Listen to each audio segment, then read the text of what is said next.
Hello and welcome to today's edition of Daf Yomi. We have a new Masechet tractate today, tractate Nazir, and let's dive straight in and Daf 2 Amud A. So a slightly new thing using an AI tool called Notebook LM. I'm going to give a quick introduction of a study guide to give a bit of a background and understanding of the Daf before I dive into the actual wording. So it says the study guide based on various sources that I provided to the Notebook LM. The Mishnah tractate Nazir 2a discusses how one becomes a Nazir. It states that someone can become a Nazir through a vow, substitutes for language of the vow, and imitation of the vow. A substitute for a vow involves using similar wording such as Nazik or Nazir and Pazir instead of Nazir. Intimations refer to incomplete statements where the context implies a Nazirite vow. For example, saying I will be or I will be beautiful are considered intimations of a Nazirite vow. Rabbi Meir argues that saying an obligation is hereby incumbent upon me with regard to birds constitute a Nazirite vow because the Nazirite offers 2 birds if they become ritually impure from a corpse. However, the sages disagree. The Gemara questions why tractate Nazir is included in the order of Noshim, which primarily deals with the laws concerning marriage and forbidden sexual relations. The Gemara explains that this is because the tractate relates to the verse about divorce in Deuteronomy 24:1. Wine is seen as the cause of a woman's transgression of adultery. Wine is seen as the cause of the woman's transgression of adultery, and anyone witnessing a sota in her disgrace should abstain from wine. This connects Nazir to the topics of sota and gittin, which are also included in the order of Noshim. The Gemara also discusses the structure of the Mishnah, questioning why it first mentions substitutes for the Nazirite vow, but then provides examples of intimation instead. Rabbi explains that the Mishnah is incomplete and should include a statement clarifying that both substitutes and intimations are binding. The Gemara further analyzes the Mishnah's style, noting that it often explains the last principle before mentioning the first. This is exemplified in Mishnahs from Shabbat that discuss topics such as lighting the Shabbat lamp and insulating food. However, the Gemara acknowledges that this is not a consistent style, as there are cases where the Mishnah elaborates on the first principle first. This is seen in Mishnahs from Bava Batra that address inheritance. The Gemara concludes that there is a rationale for when each style is employed. When discussing the individual's prohibition, the Mishnah explains cases pertaining to that prohibition first. However, when the prohibition comes through something else, the Mishnah explains what is permitted first. Please note that the video transcript focuses on Rabbi Stefanski's I threw in Rabbi Stefanski's Gemara here, so that's why it's thrown this in. Rabbi Stefanski's insights and antidotes related to the content of Nazir. He does not provide a direct commentary on this particular Mishnah. That's not why he said that. Let's examine how Rabbi Eli Stefansky explains the concept of a handle, a yad, in the context of Nazir. The term handle yad refers to intimation in a Nazir context, specifically incomplete statements that are understood from context to be meant as Nazirite vows. Rabbi Stefansky clarifies this concept using examples from the Mishnah. One instance is when a person simply says the word yeah, a hey maybe. The Mishnah explains that this utterance, though seemingly incomplete, is enough to establish a Nazirite vow because the intention to become a Nazir is implied. Rabbi Stefansky explains this using the example of Nazirite walking by and the person uttering a yeah, pointing at the Nazirite, implying their desire to be like them. Another example is in utterance meaning I will be handsome. Here the intention to become a Nazirite is inferred, even though the word Nazir is not explicitly mentioned. Rabbi Stefansky explains that in those times, having long hair was considered handsome. So the statement I will be handsome can be interpreted as a desire to take the Nazirite vow and grow long hair. Rabbi Stefansky points out that while a single word like yeah might seem insufficient to constitute a vow, it is crucial to consider the context and the speaker's implied intention. The Mishnah's examples illustrate that a handle, even in its brevity, can effectively communicate the intent to become a Nazirite, making the vow binding. He further highlights a debate regarding the strength of such a handle. He uses a scale of 0 to 100, where 0 represents no intention and 100 represents absolute certainty of intention. The statement I am a Nazir would be 100. Pointing to a Nazirite and saying like him but fall somewhere in the middle around 51, as the intention is evident but not absolutely clear. Simply saying a yeah is closer to 0, as it leaves room for other interpretations like expressing a desire for something else, such as taking on a fast. Rabbi Stefanski brings up a difference of opinion between Rabbi Yehuda and Shmuel regarding the validity of a handle. Rabbi Yehuda maintains that even 51% certainty of intent is sufficient to establish the vow, as it shows a person's inclination to becoming a Nazirite. Shmuel, however, argues that a handle needs to be more definitive, closer to 99% certainty, to eliminate any doubt about the person's true intention. Through these examples and explanations, Rabbi Stefanski clarifies that the concept of a handle in Nazir involves deciphering the underlying intention behind seemingly incomplete statements. While brevity is a hallmark of such pronouncements, the context, the implied meaning, and the degree of certainty regarding the person's intent all play a role in determining whether or not a Nazirite vow has been effectively established.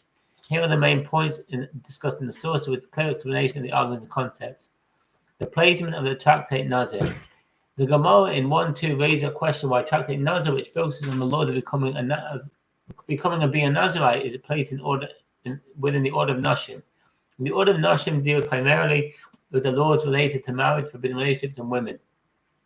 The Gemara answers this question by connecting Naziriteship to the concept of the Sota, a woman suspected of adultery. The connection stems to the idea that one can lead to transgressions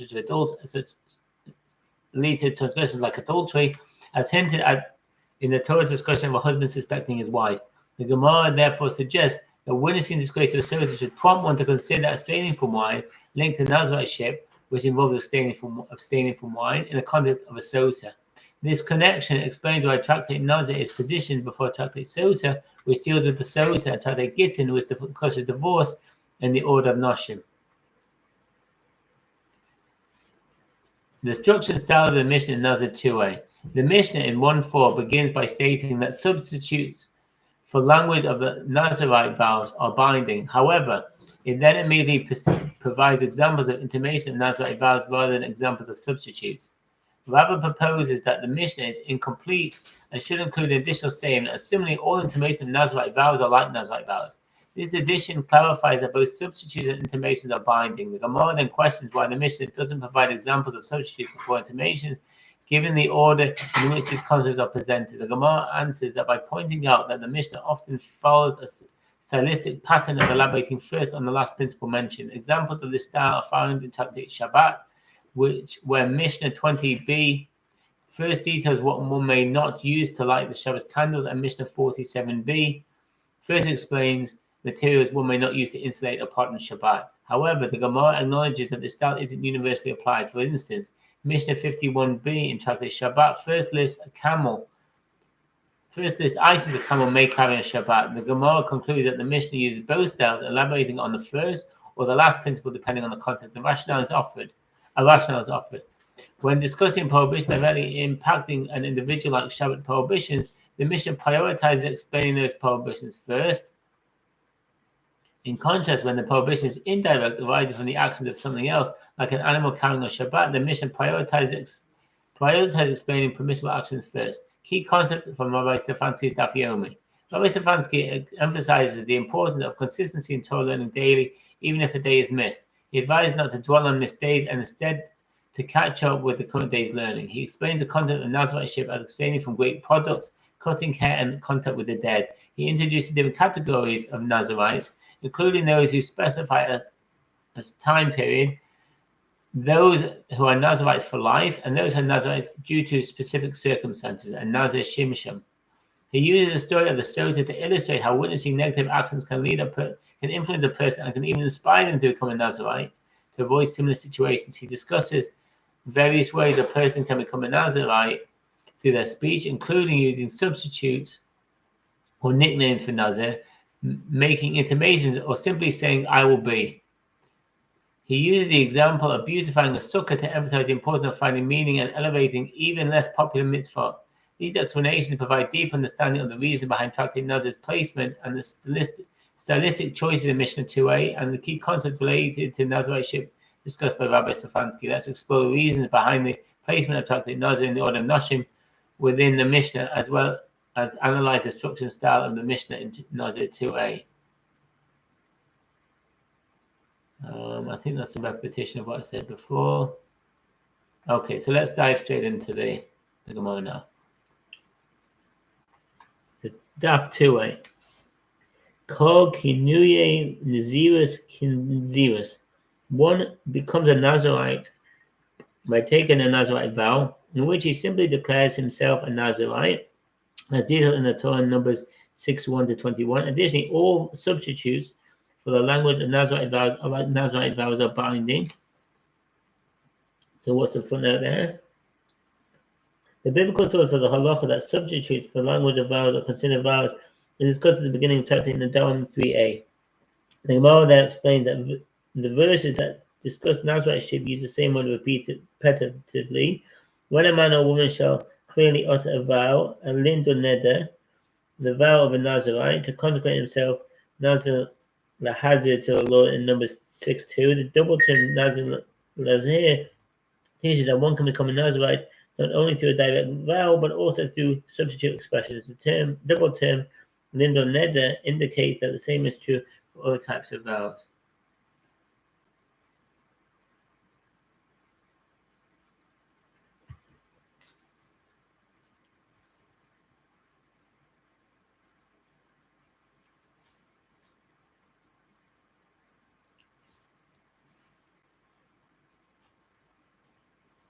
Like Nazirite vows, all substitute for language of the Nazirite vow like Nazirite vows. For example, in a place where the Nazirite is called a Nazik, a Nazir, or Parsia, one who uses one of those terms in a vow is a Nazirite. And that's from the Rambam Sefer Afla, Hilchah Nazirut 1:8, and are binding. Furthermore, intimations of Nazirite vows, i.e. incomplete statements that are understood from context to be meant as Nazirite vows, are considered to be binding Nazirite vows. Consequently, one who says, I will be, if one says, I will be or I will be beautiful, is a Nazirite, subject to the conditions specified in the Gemara below in 2b. The same applies to the opposite substitute terms mentioned in the Mishnah in the Sefer Hilchot Nazirut 1:6. Without further qualification, is a Nazirite, as this is his implied intention. Or if he said, I will be beautiful, he's a Nazirite. The substitute for the language of Nazirite vows as follows. If one says, I will be a Nazik, etc. The Gemara in the Dam Tanai relates to Rabbi Yochanan Eish Lakish debate the explanation of these terms. The same dispute is found in the Jewish Talmud, where the opinions attributed to each Amor are reversed. According to one opinion, these substitute terms are words in other languages, while according to the other opinion, they are special terms invented by the sages to prevent situations from arising. One might utter the name of God in vain. Therefore, raise difficulties with each opinion. If they are simply words in other languages, what new halacha is being taught? One can declare a vow in any language. They answer that if one takes a vow in a foreign language, it is necessary for him to understand the words that he is saying. Whereas, if one vows by using one of the terms listed in the Mishnah, Naziriteship takes effect even if he does not know the meaning of the words, because they are similar in pronunciation to the term Nazir used in the Torah.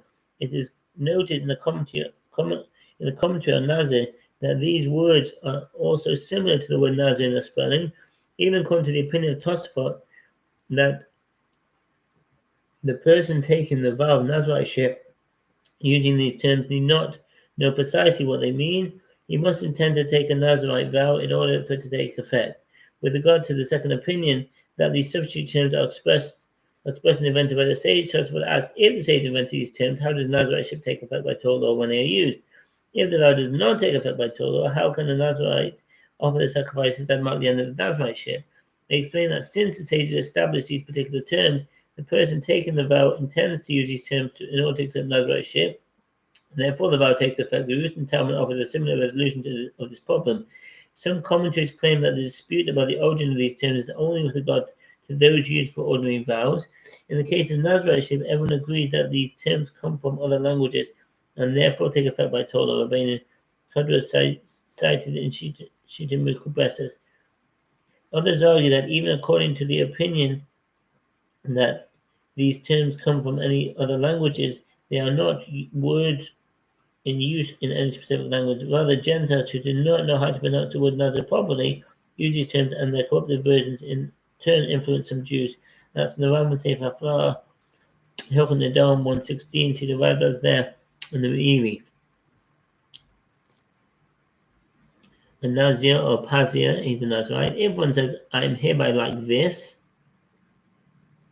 Tosfot cite the Gemara 3a, which explains that a Nazirite was walking when a person made this statement. They added that the novelty of this ruling is that a vow is not effective if one merely says, I am hereby obeying Azriel, citing Shittim Professor argues that the statement, I am hereby, clearly indicates Naziriteship. He adds that this is explicitly stated in Jewish Talmud Nazir 1:2. Another aspect of this halacha is that the phrase, I am hereby like this, is also considered a vow of Naziriteship, the Rashash. I am hereby a hair curler. Tosfot point out that these expressions are not intimations, which is why they are not listed when the Mishnah gives an example of an intimation. This is because they are not partial statements, but rather full statements that do not explicitly mention Naziriteship, although the intention of the individual taking the vow is clear from context. I am hereby growing my hair, or it's incumbent upon me to grow long hair, he's a Nazirite. If one says an obligation is hereby incumbent upon me with regard to birds, if one says an obligation is hereby incumbent upon me with regard to birds, his statement is of no consequence even if a Nazirite is passing before him, and even if he intends to become a Nazirite. Rambam Sefer Flora Hilchot Nazirut 1:7. Rabbi Meir says he's a Nazirite. A Nazirite brings 2 bird offerings if he inadvertently becomes richly impure from a corpse, and it is understood that the individual is used in this direct phrase to take a vow of Naziriteship, and the sages say he is not a Nazirite. The Gemara begins by clarifying why this tractate appears in the order of Noshim within the 6 orders of the Mishnah. Now the Tans engage in the study of the order of Noshim, which discusses laws concerning marriage and the resulting obligations, as well as with forbidden sexual relations. What then is the reason that he teaches laws of Nazirite here? Some commentators had a version of the order of Noshim in which Tractate Sota precedes Tractate Nazir. They had a different version of the Gemara text here, which states, since the Tana has finished halachot of a heifer whose neck is broken, which appears at the end of the Tractate Sota, what is the reason that he now teaches Tractate Nazir Me'iri? Tosfot reinforce the idea that Nazir does not belong in the order of Noshim by pointing out that since the Nazirite must bring offerings, his tractate ostensibly belongs in the order of Kadoshim.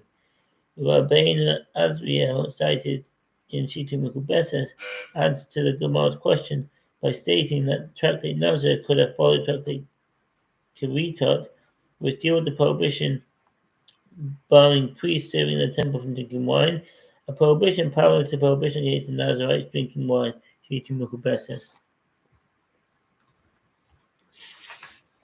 The Gemara answers, the Tana is engaged in the study of the verse. The Gemara Tractate Sota 2a explains that Tractate Nedarim, literally vows, appear in the order of Noshim due to its connection to Tractate Ketubot, which deal with the halacha of one who imposes a vow on his wife. Nazir then follows Nedarim as a central issue in Nazir is the Nazirite vow. Its explanation is ostensibly deemed insufficient by the Gemara here. However, Rashi is cited in Sefer Hayosha, Kedushim 65, explaining that the text of the entire discussion in the Gemara here has been corrupted and should be omitted, as there is already a satisfactory account of the order and placement of this tractate. Another way to resolve the contradiction between the Gemara and Tractate Sota and the Gemara here is to know that while the Gemara and Tractate Sota explains the order of the tractate, it does not offer any suitable answer as to why Tractate Nazir appears in the order of Noshim at all. It should have been placed in the order of Kadoshim, and then Tractate Nedarim would have been taught there as well. Due to its connection with this tractate, Rabbeinu Tam Tosfot cited in Shittim Mekubeses. Turning to divorce, then it comes to pass, if she finds no favor in his eyes, because he has found something unseemly matter about him, Deuteronomy 24:1, and this is what he is saying. What caused the woman to commit the transgression of adultery, alluded to but in the verse by the phrase unseeming matter? It was wine. And the Tana is saying, anyone who sees a certain disgrace should abstain from wine. It is proper for one to distance himself from levity, drunkenness, and flirtatious behavior, since they all lead to sin. That's the Rambam Sefer Kedusha Hilchot Yisuri Be'er 22:21, Shulchan Aruch Even HaEzer 25:1. Consequently, Tractate Nazir is placed in the order of Nashim, immediately preceding the Sota, which is about a woman suspected by a husband having been unfaithful, and Tractate Gittin, which discusses divorce. The Gemara asks a question with regard to the Mishnah's presentation of the different topics it addresses. The Tana began with a statement that all substitutes for the language of Nazarite vows are considered Nazarite vows, but then it explains the halacha of intimation of Nazarite vows by providing examples of intimations rather than examples of substitutes for Nazarite vows. Why didn't the Gemara provide examples of substitutes immediately after stating the halacha concerning substitutes? Rabbi said, and some say the statement without attribution, kedi. What's a kedi? Without attribution. There are various opinions as to the meaning of this word. Rashi in several places suggests two possibilities. One explanation is that it is the name or nickname of sage, Maharas Hayut.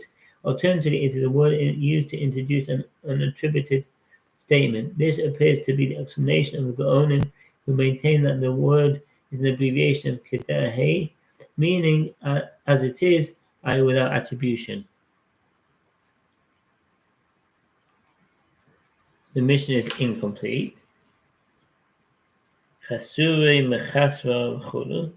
is incomplete except to the early commentaries asked, since the Gemara is inserting a ruling by intimation into the Mishnah, it should have simply inserted this ruling before the Mishnah's ruling about substitute expressions.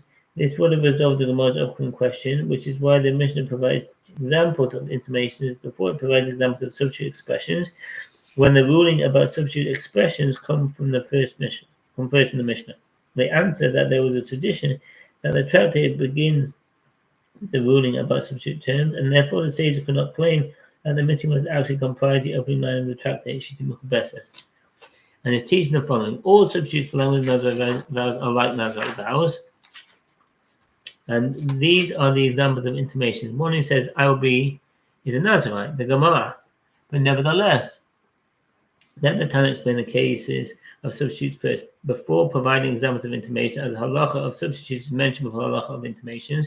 The Gemara answers, the Tana employs a general style in the Mishnah, which is that the subject with which it concludes is the one that it explains first, as we learn in the Mishnah Shabbat 20b. With what may one light the Shabbat lamp, and with what may one not light it? And the Mishnah explains the details of what one may not light first, before providing examples of fuel that may be used to light the Shabbat lamp. Similarly, another Mishnah in Shabbat 47b states, in what may one insulate a pot of cooked food on Shabbat Eve, and in what may one not insulate it? The Mishnah explains that the case of material in which one may not insulate it first, before providing examples of materials in which one may insulate a pot of cooked food. The third example of this style is in the following Mishnah, Shabbat 57a. With what items may a woman go out into the public domain on Shabbat, and with what items may she not go out?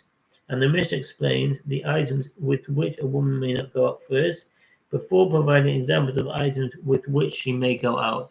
The Gemara challenges this explanation, but did we learn in the Mishnah in Shabbat 51b, with what may an animal go out into the public domain of Shabbat, and with what may it not go out?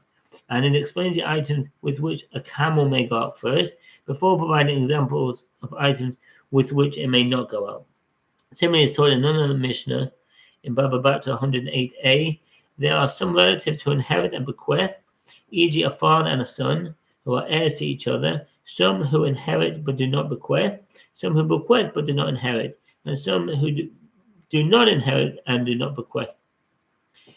And the Mishnah explains the cases of those who both inherit and bequeath first, before providing examples of other categories that were mentioned later in the opening clause of the Mishnah. Rather, the Mishnah actually teaches in this manner at times, and it teaches in that manner at other times. There are instances where the Tana begins by elaborating on the first principle mentioned in the Mishnah, while on other occasions he first elaborates upon the last principle mentioned. However, there is a rationale as to when the Tana employs each style. There, in the passages concerning the fuels, one may use to light the Shabbat lamp, the materials one may use to insulate upon Shabbat Eve, and the items with which a woman may go out on Shabbat to the public domain, where it is the individual's own prohibition. What does that mean? Hasam the Isura the nafshe v'chulu. Some commentators explain that a prohibition that one violates himself is more severe than a prohibition that one violates through the behavior of his animal. Commenting on Nazir Daf. Continued, since one must let his animals rest on Shabbat, it should be prohibited to allow one's animal to go into the public domain carrying anything at all. Consequently, the halacha that one's animal may enter the public domain or carrying certain items is of greater novelty than the halacha that it's prohibited to allow one's animal to enter the public domain while carrying other items. And the Tana discusses first the case and contains a greater novelty. Rabbeinu Azriel cited in Shita Mechubeses that is being discussed. The Tana explains the case pertaining to the individual's own prohibition first. By contrast, with regard to the Mishnah that addresses an animal carrying into the public domain of Shabbat, where the prohibition comes by means of the animal, the Tana explains what is permitted first. Similarly, with regard to the Mishnah that teaches that there are some relatives who inherit and bequeath, the Tana also had a reason for initially providing examples from the first category. He thereby explains the principal case of the Torah halachot of inheritance first. What's the footnote? Ika nachala. The principal case of the Torah's halachot of inheritance. The principal paradigm of inheritance is the category of relative to both inherit and bequeath, meaning that there is a two-way relationship whereby each individual is an heir to the other. An example of this is the fathers and sons. Sons inherit from their father, and if they do not have sons of their own, bequeath it to their father. This is also the first case of inheritance mentioned in the Torah's passage on the topic. See Numbers 27b and Baba back to 108b. The Gemara now returns to its question, but here that the Tana explained the cases of substitutes first. The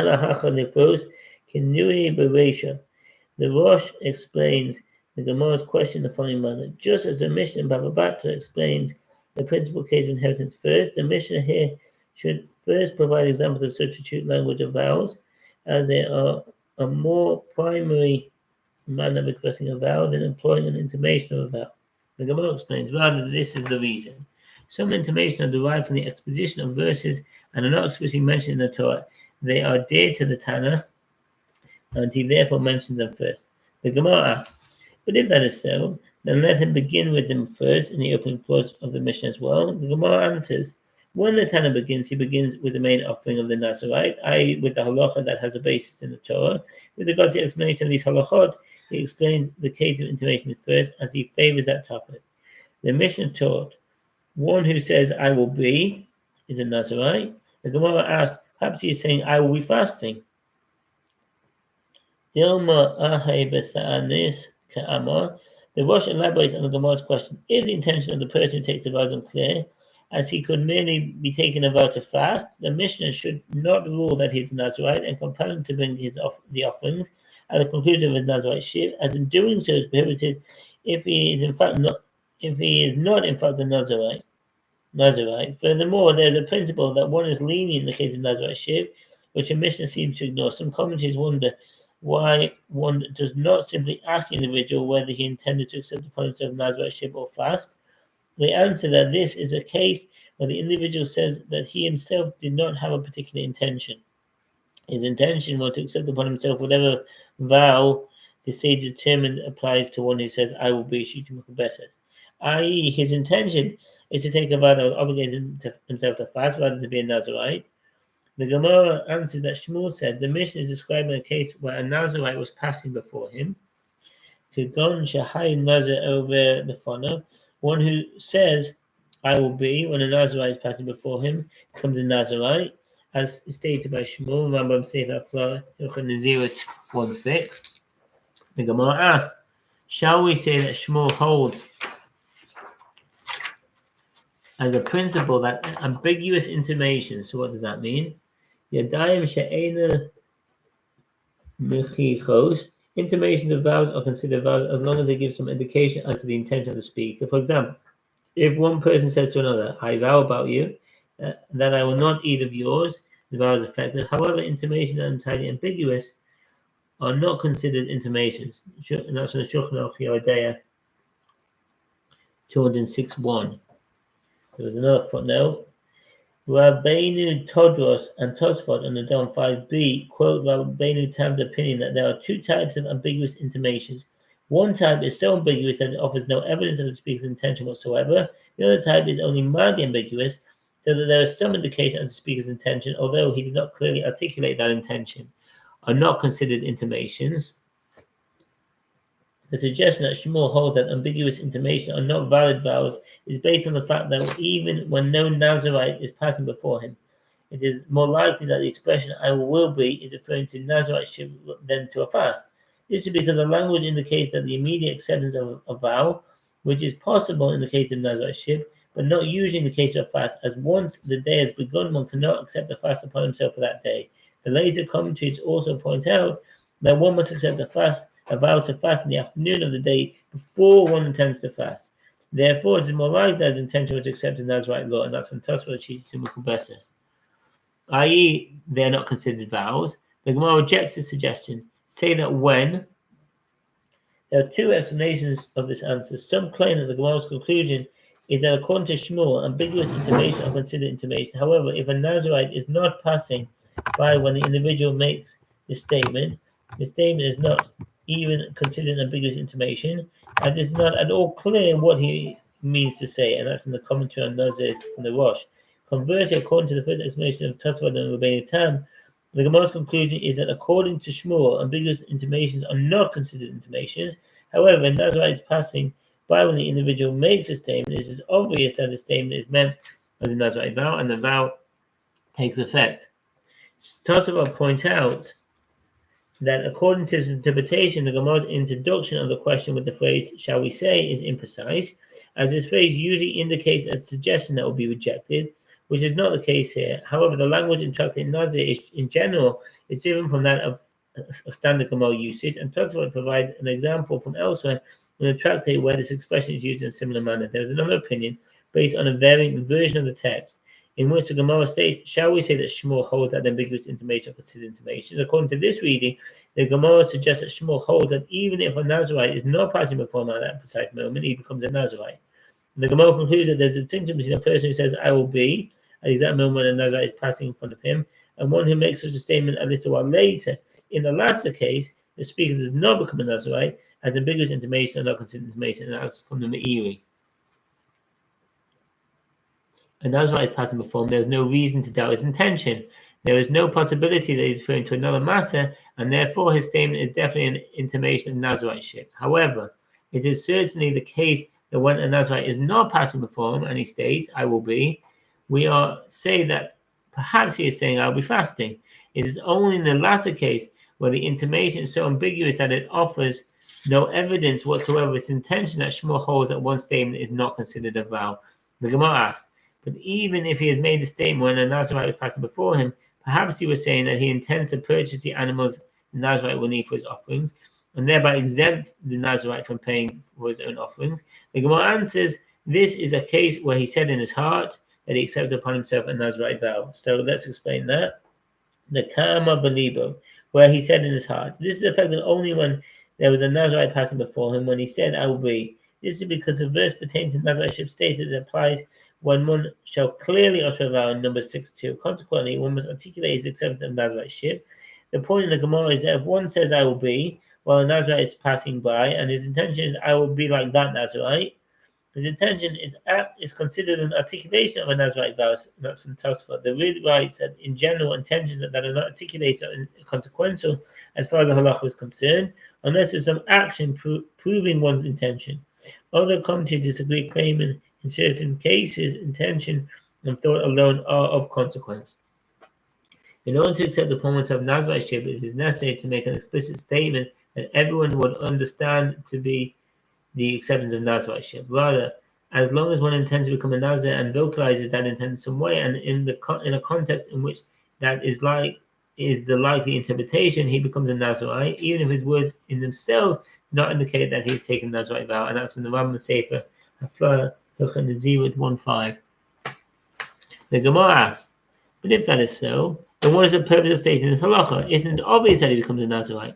The Gemara answers, it is necessary to state this halacha lest you say that we require his mouth and heart to be identical. It is not enough for there to be no contradiction between one's statement and his thoughts. He must express what he has in his mind, and if he fails to do so in a clear manner, the Naziriteship does not take effect and come to a Nazir. If that were the case, then if one did not clearly articulate his Nazirite vow, he would not become a Nazirite even if he intended to become one. Therefore, the Mishnah teaches us, Kan Mashmalan, the Mishnah teaches us, that's a common expression throughout Shas. The conclusion is that one does not need to fully articulate everything he's thinking. However, it is still necessary to give some real expression to one's thoughts. Consequently, one becomes a Nazirite only if he said, I will be, well, a Nazirite was passing by, and that's a comment to a Nazir. That since his words can be interpreted as referring to a Nazirite vow, and that was his intention, he becomes a Nazirite. The Mishnah taught that if one says, I will be beautiful, Na'eh, he's a Nazirite. The Gemara asks, but perhaps what he said, I will be beautiful, he meant, I will be beautiful. The Rosh explains that although he could have been referring to a Naziriteship, it is not clear that this was his intention, and therefore he cannot be considered a Nazirite, because one is lenient in cases of doubt concerning Naziriteship. The Jews and Talmud derive the halacha that one who says, I'll be beautiful, is a Nazirite by an a fortiori inference, and one who merely says, I will be, is considered a Nazirite. A Mishnah is presumably not referring to a halacha that can be derived independently. Therefore, it must be referring to a case where one says, while a Nazirite is passing by, no one is as beautiful as this individual. The Mishnah's point is that this statement should be interpreted as praise and as an acceptance of Naziriteship rather than as a critique. Before him in the mitzvot, as it is taught in the Brayta, this is my God, I'll glorify him, and Vehu, Exodus 15:2, that's from the Shiras Hayom, the Song of the Sea, and Vehu has the same root of the word Na'eh. Therefore, the verse means, I'll be beautiful before him in mitzvot. One should perform all mitzvot in the most beautiful manner possible. One should write a Torah scroll with correct fine letters. One's phylactery should be elegant, and likewise with regard to all of the mitzvot. Some authorities state that if one has a choice between two esrogim, he should take the more beautiful one if its cost does not exceed the other by more than 1/3, and that's in the Rambam Sefer Ahava, Hilchot Sefer Torah 7:4, Shulchan Aruch Chaim 32:4, 656:1. How is this done? I will make before him a beautiful sukkah, a beautiful lulav, beautiful ritual fringes, and I will write before him a beautiful Torah scroll, and I will wrap it in beautiful silk cloth, shirayim, shirayim, from the Greek sirikon, meaning silk. The Gemara answers that Shmuel said the Mishnah is referring to a case where one is holding his hair. One who said while holding his hair, I will be beautiful, I will hereby be a hair curler, or I am hereby accepting upon myself to tend to my hair. It is hereby incumbent upon me to grow my hair, is a Nazirite, provided his intention was to take a Nazirite vow. That's from the Sefer Fly, Hilchot Nazir 1:6. And the other footnote, Shetafum Bisharo, where one is holding his hair. In this case, the fact that a Nazirite was passing before him is insufficient, as he could be understood to be saying that he intends to beautify himself by performing other mitzvot, just as the Nazirite beautifies himself by means of his mitzvah of Naziriteship, says Tosfot. The Rosh and Rabbeinu Todros add that if one takes hold of his hair, not only is it unnecessary for a Nazirite to be passing before him, but he does not even require a definitive intention of Naziriteship, since the statement is self-evident. The Rambam, however, maintains that even in this case, he must fully intend to become a Nazirite, and says, I'll be beautiful. This clearly indicates that he's referring to Naziriteship. The Gemara asks, since Naziriteship is a matter of transgression, can we say about a Nazirite that he's beautiful? Nazir Milsa da Veva. The Gemara's question is as follows. The Gemara in Tractate Nadam 9a establishes that the Nazirite vow is considered a vow of the wicked. Consequently, accepting Naziriteship is a kind of transgression, and the Gemara asks how it can be initiated by this statement, I'll be beautiful and competent to Nazir. Rabbi Todros cited in Shita Mechubeses offers a different interpretation of the question. According to which Gemara is asking rhetorically, is Naziriteship undertaken in order to beautify oneself? Tosfot and other commentaries cite an alternative version of the text. Instead, Naziriteship is a matter of transgression, that Avera. It reads, if Naziriteship is a matter that is done, the Vida,